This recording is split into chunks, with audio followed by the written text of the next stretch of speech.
Classes में आप लोग का फिर से स्वागत है। आज हम एक फिर नए वीडियो के साथ आ चुके हैं। हम लगातार सीरीज़ वाइज सीरीज़ करके आज पढ़ा रहे हैं। हम आयत में पढ़ा चुके हैं कि आयत का क्षेत्रफल क्या है, आयत की परिमिति क्या है। आयत से जो भी रिलेटेड क्वेश्चन थे हम इसके पिछले वीडियो में बना चुके हैं। पहले के सीरीज़ में हम आयत किसे कहते हैं, आयत की परिमिति क्या है, उस पर जो कुछ आधारित क्वेश्चन थे उसको हम सॉल्व किए हैं। दूसरी सीरीज़ जो थे उसमें हम अनुपात किसे कहते हैं, विकर्ण क्या है, उससे आधारित जो क्वेश्चन थे हम उसको सॉल्व किए। फिर तीसरे सीरीज़ को भी हल कर चुके हैं। अब आते हैं चौथी सीरीज़ में। आज का मेरा ये चौथा सीरीज़ रहेगा, हो सकता है ये लास्ट वीडियो रहेगा आयत के लिए, फिर हम नए सीरीज़ को लेकर आएंगे। तो चलिए आज हम फिर सवाल की ओर चलते हैं। मेरा सवाल है, आज आयत में गड्ढा खोदने पर प्रश्न। एक हम आयत बनाते हैं और उसमें जो है ना गड्ढा भी खोदते हैं, तो उसी की लंबाई चौड़ाई और मुझे आयतन ज्ञात करना है। तो मुझे क्या ज्ञात करना होगा, चलिए हम सवाल की ओर एक सवाल को फिर पढ़ते हैं। मेरा सवाल है, 15 मीटर लंबा 12 मीटर चौड़ा खेत के एक कोने में 8 मीटर लंबा 2 मीटर चौड़ा तथा 2.5 मीटर चौड़ा है तथा 2 मीटर गहरा गड्ढा खोदा गया। कहने का मतलब ये है कि एक आयत हम ले लेते हैं, ये एक आयत है या खेत मानते हैं। हमें लिखा हुआ यहाँ खेत है, तो खेत है तो भाई खेत की लंबाई कितनी है, 15 मीटर है और 12 जो है चौड़ाई है। ये 15 मीटर है और ये 12 मीटर चौड़ाई है। इसी के अंदर जो है 8 मीटर लंबा 2.5 मीटर चौड़ा तथा 2 मीटर गहरा जो गड्ढा है। कहने का मतलब है कि एक खेत है और उसके खेत के एक कोने के हिस्से में जो है हमें एक गड्ढा खोदा गया है, और गड्ढा जो खोदेंगे तो उससे जो मिट्टी निकलेगा उसको हम इन बराबर भागों में जो है रखेंगे। तो मिट्टी जो इसमें रखा जाएगा तो इसकी मुझे क्या ज्ञात करना है, ऊंचाई ज्ञात करना है। तो चलिए हम सवाल की ओर चलते हैं। देखिए सबसे पहले लिखेंगे खेत की लंबाई बराबर, खेत की लंबाई मेरा कितना है, 15 मीटर है, 12 मीटर चौड़ाई,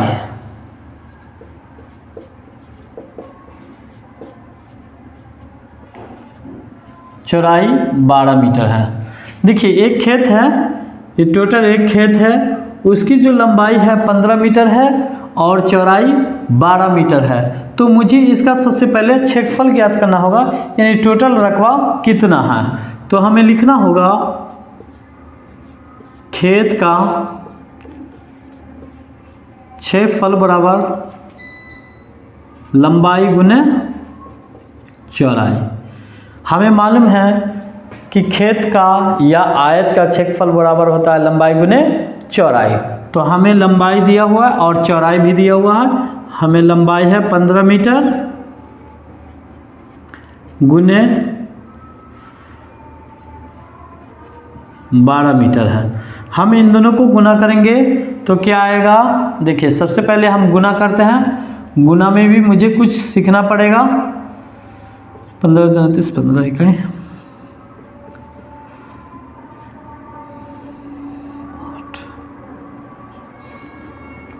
180 मीटर स्क्वायर हो गया, राइट। हम ये सिर्फ आयत का ही क्षेत्रफल ज्ञात कर रहे हैं। अब उसके एक छोटे खेत के जो कोने में जो एक गड्ढा खोदा जा रहा है उसका भी एक छोटा आयत बनेगा।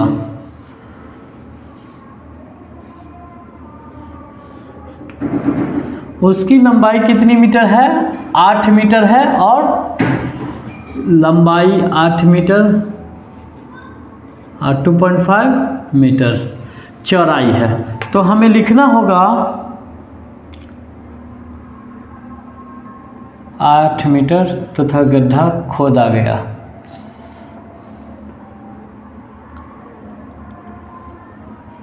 छोटे आयत का क्षेत्रफल, एक बड़ा है एक छोटा है, तो हमें ऐसे भी अपनी भाषा में लिखना है छोटे आयत की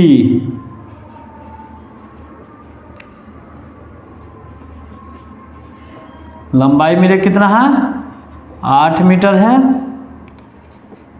चौड़ाई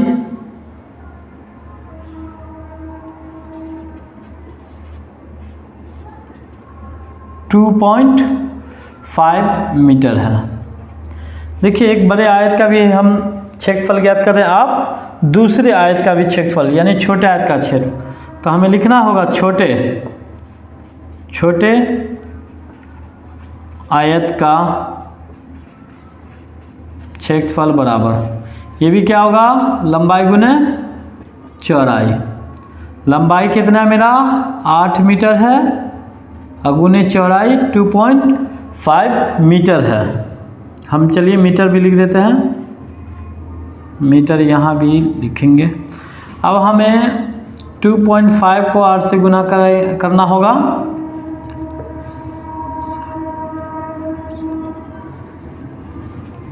चलिए तो ये कितना आ गया 20 मीटर स्क्वायर हो गया। देखिए एक बार हम फिर समझा देते हैं, बड़े आयत का क्षेत्रफल निकालेंगे और जो गड्ढा जो खोदा जा रहा है उसका भी हम क्षेत्रफल ज्ञात करेंगे। उसको हम गड्ढा भी कह सकते हैं या एक छोटा आयत भी बोल सकते हैं। यहाँ पर हम छोटे आयत की लंबाई भी लिख सकते हैं या कह सकते हैं, या नहीं तो गड्ढे का क्षेत्रफल भी ज्ञात कर सकते हैं। गड्ढे की लंबाई 8 मीटर है, डबल लंबाई आ गया। गड्ढे की लंबाई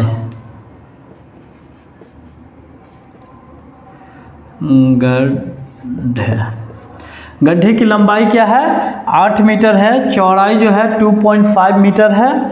तो छोटे आयत का क्षेत्रफल कितना आएगा, तो लंबाई गुने चौड़ाई, यानी आयत का क्षेत्रफल बराबर फिर होगा लंबाई गुने चौड़ाई।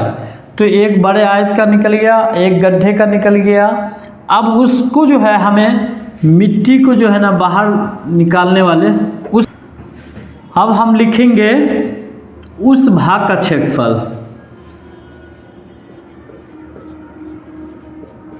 उस भाग का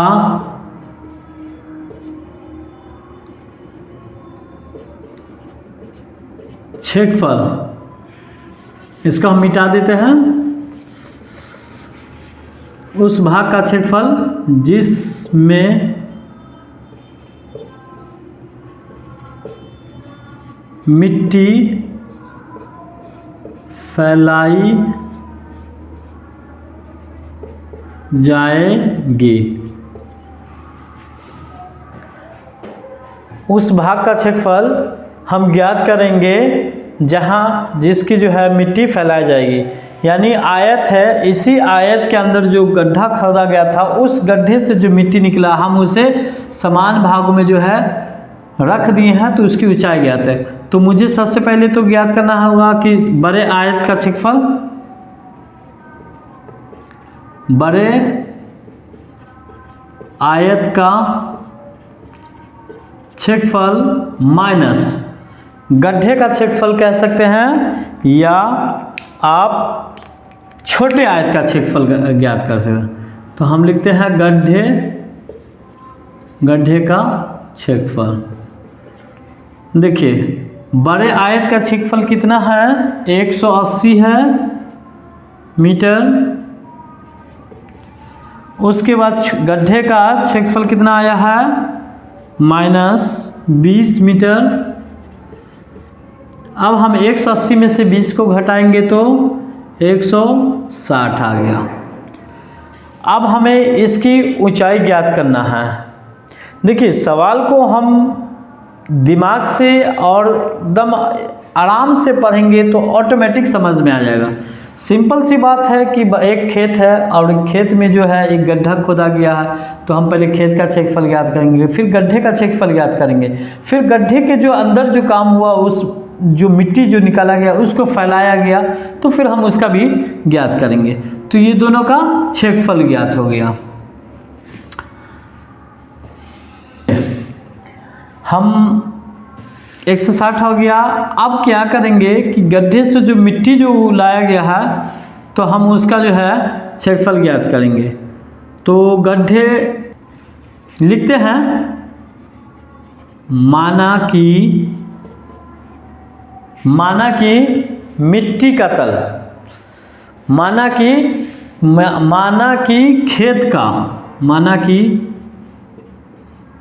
खेत का तल h मीटर यानी ऊंचा मीटर,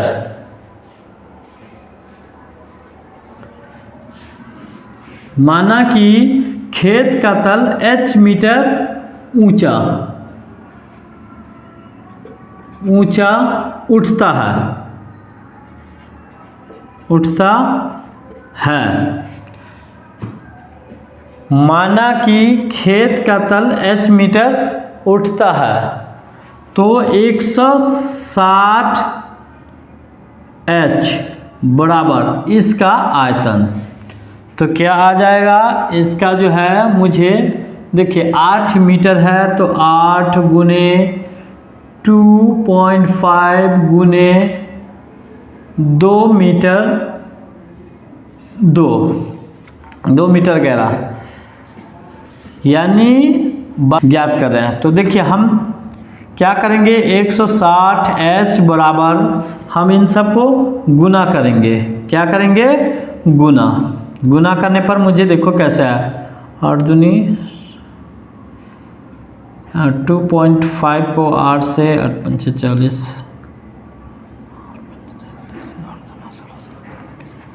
20 आया, 20 दूना 40, ये टोटल 40 आ जाएगा। कैसे, देखो 2, हम एक बार आपको फिर से समझा देते हैं, आप समझिए। एक बड़े आयत का क्षेत्रफल ज्ञात कर चुके हैं और गड्ढे का आयत का क्षेत्रफल ज्ञात करें। दोनों का क्षेत्रफल ज्ञात करने के बाद हम उसका अंतर निकालेंगे जो बचेगा, तो उस भाग का क्षेत्रफल जिसमें मिट्टी फैलाई जाएगी। तो बड़े आयत का क्षेत्रफल माइनस गड्ढे का क्षेत्रफल, तो बड़े आयत का क्षेत्रफल 180 मीटर हुआ और गड्ढे का क्षेत्रफल जो है 20 मीटर हुआ।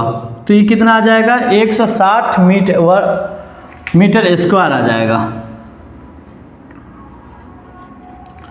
मीटर स्क्वायर आ जाएगा। तो माना कि खेत का तल जो है h मीटर ऊंचा उठता है तो 160 h बराबर इसका, यानी जो गड्ढा खोदा गया है उसकी लंबाई 8 मीटर है, चौड़ाई जो है 2.5 है और तथा 2 मीटर जो है गहरा है। तो हम इसको उतार दिए हैं, राइट। अब हम 160 h बराबर हम इन सबको गुना करेंगे तो ये कितना आ जाएगा, 40 आ जाएगा। h को यहीं रहने देता है, 40 बट्टे 160 काटे हैं कैसे, इसको देख लो। 160, ये शून्य से शून्य कैंसिल हो गया, 4 चौका 16, तो बचा ऊपर 1 और ये 4, तो 1/4 बचा। तो देखिए ये h का मान कितना आया, 1/4 आया। तो ये मेरा आंसर रहा। अब हम चलते हैं दूसरे सवाल की ओर। एक मैदान की लंबाई और चौड़ाई 10 मीटर व 5 मीटर है। इस मैदान के एक किनारे पर 10 मीटर लंबा, 2 मीटर चौड़ा और 3 मीटर गहरा गड्ढा खोदा गया है और मिट्टी को निकालकर शेष मैदानों में समान रूप से फैला दिया गया है। तो मैदान की ऊंचाई में वृद्धि ज्ञात करें। कहने का मतलब है कि एक आयत है, एक खेत है और उसके एक कोने में मिट्टी का गड्ढा खोदा गया है और उस मिट्टी को निकालकर जो है उसके जो शेष भाग जो बचे हैं उसके ऊपर फैला दिया गया है। तो उसमें कितनी बढ़ोतरी हुई, या उसकी ऊंचाई कहो या उसकी बढ़ोतरी कहो या उसकी वृद्धि कहो, बड़ा बात वहीं तक आती है। तो चलिए हम फिर इसको हल करते हैं। सबसे पहले हम एक मैदान की लंबाई लिखेंगे।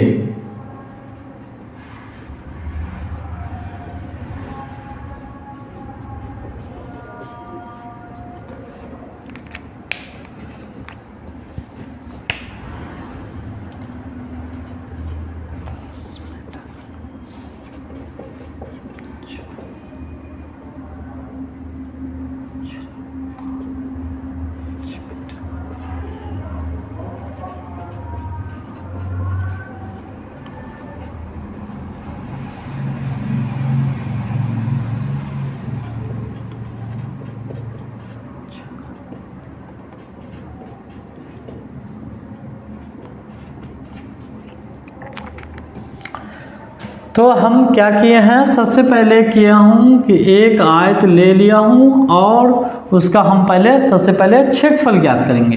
तो माना कि आयत की लंबाई, तो लंबाई क्या होगी 10 मीटर और चौड़ाई, तो चौड़ाई क्या होगी 5 मीटर। तो आयत की लंबाई दिया हुआ है 10 मीटर, चौड़ाई 5 मीटर, तो हमें उसका क्षेत्रफल ज्ञात करना होगा। तो मैदान का क्षेत्रफल बराबर होगा लंबाई गुने चौड़ाई 10 गुने 5 इतना मीटर स्क्वायर। ये एक आया। अब इसी के साइड में एक गड्ढा है, खोद रहे हैं, तो हम उसका क्षेत्रफल ज्ञात करेंगे। तो गड्ढे का क्षेत्रफल,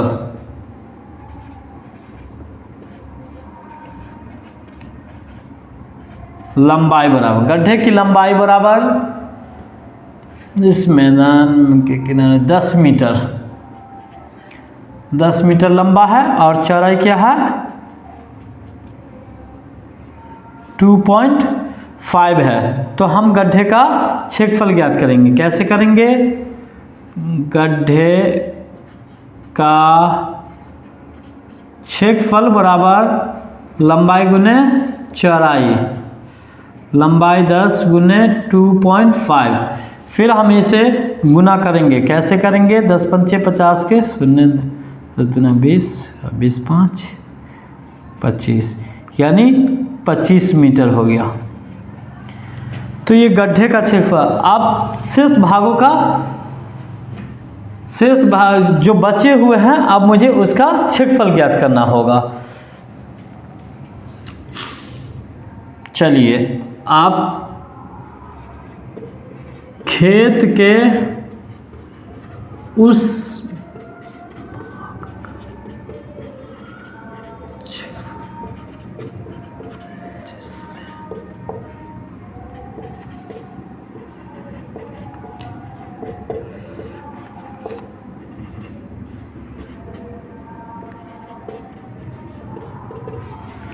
तो बड़े आयत का क्षेत्रफल कितना है 50 है, माइनस गड्ढे का क्षेत्रफल 25 बराबर ये 25 हो गया।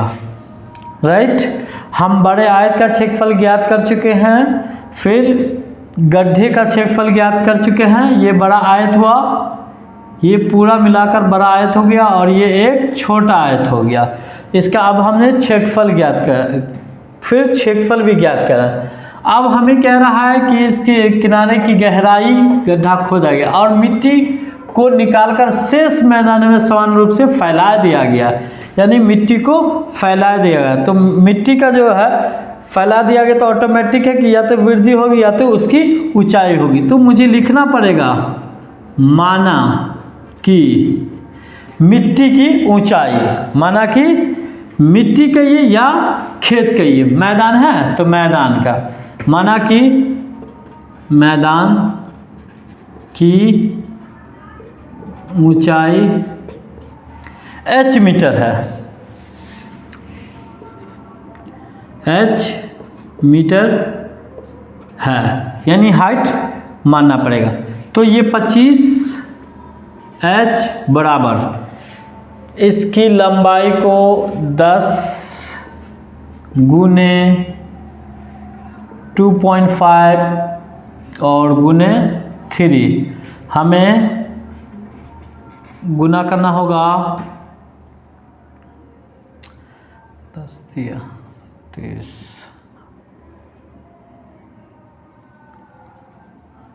गुना करने का एक और ट्रिक है।